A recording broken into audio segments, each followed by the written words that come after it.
يجب على المسلم الصائم أن يتنزه عنها وأن لا يضيع صيامه بأمور مخالفة.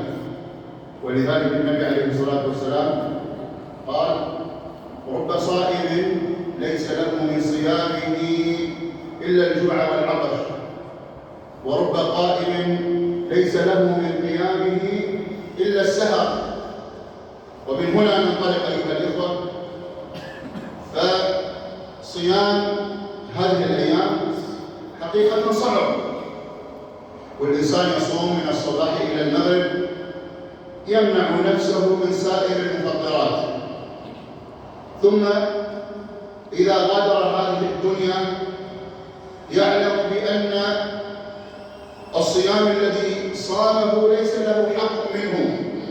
أليس هذا يعني مهلكة؟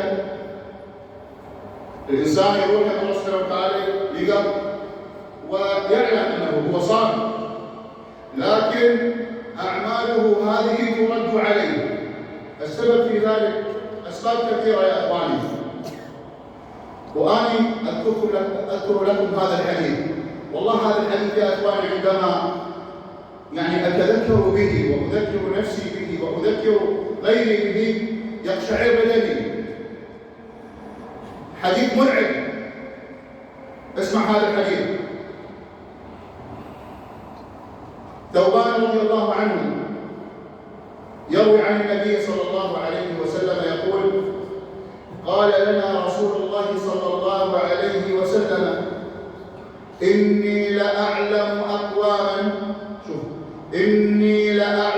أقواما يأتون يوم القيامة بحسنات كجبال تهامة. عند من الحسنات ما لا توصف، بل وصفها النبي صلى الله عليه وسلم كالجبال من كثرتها.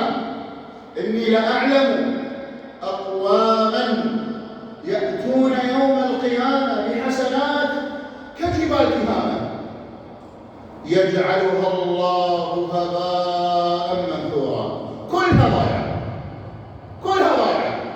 صلاة، صيام، زكاة، حج، صدقة، تسبيح، ذكر، إعانة فقراء، إعانة أيتام، كلها ضاعت. قيام ليل، كلها راحت. ثوبان سأل النبي عليه الصلاة والسلام قال: يا رسول الله جلهم لنا، بينهم إن أريد أعرفهم، أخطأنا من عندهم، بينهم لنا، جلهم لنا، أظهر حقيقتهم، أخاف نكون منهم. النبي عليه الصلاة والسلام قال: نعم، هم منكم، يصلون كما تصلون، ويأخذون من الليل كما تأخذون، يعني حتى في جوف الليل يصلون. شنو الفضل هذا؟ شلون أشخاص، شلون عندهم عبادة، شلون عندهم تقوى، لكن المشكلة وين؟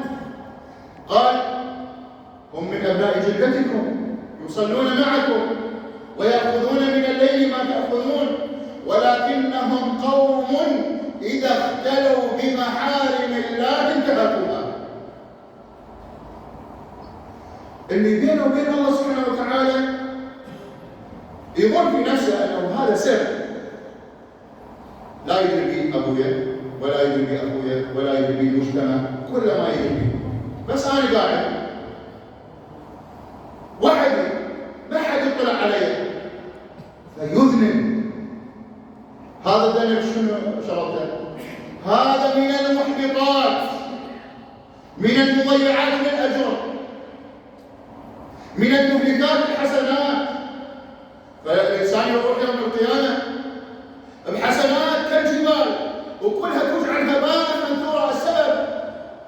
السبب أنه آلي إذا اختليت بمحارم الله انتهكتها. الإنسان يجب أن يعلم بأن الله مطلع على سره، يعلم خائنة الأعين وما تخفي الصدور، يعلم دبيب النملة السوداء في الليلة الظلماء تحت الصخرة الصلماء، يعرفها ولا تروح ما تتحرك. ما يعرف حركاتنا وسكناتنا؟ وماذا نفعل؟ سيدنا الجنيد البغدادي سئل، قالوا له بما تستعين على غض البصر؟ يعني انت درشونك انت دائما ما تنظر الى المحرمات، شنو اللي قواك؟ المنهج اللي قواك وجعلك ما تنظر الى المحرمات؟ قال بأن يكون نظر الناظر إليك أقرب من نظرك إلى المنظور إليه.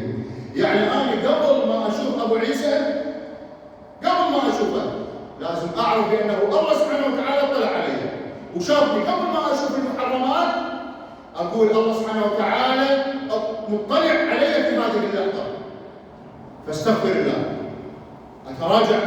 أتراجع عن الذنب. هذا هو الصحيح. ولذلك النبي عليه الصلاة والسلام في حديث آخر، النبي عليه الصلاة والسلام سأل الصحابة ايش قال لهم؟ قال لهم أتعلمون من المفلس؟ من المفلس؟ هسه كل واحد يقول من المفلس؟ المفلس اللي مفلس ما عنده لا درهم ولا دينار. ولذلك الصحابة أيضا جاوبوا هذا الجواب، قالوا يا رسول الله المفلس فينا من لا درهم ولا دينار عنده، كل شيء ما عنده. النبي عليه الصلاة والسلام إلى منظور آخر، هذا منظورنا احنا في الدنيا،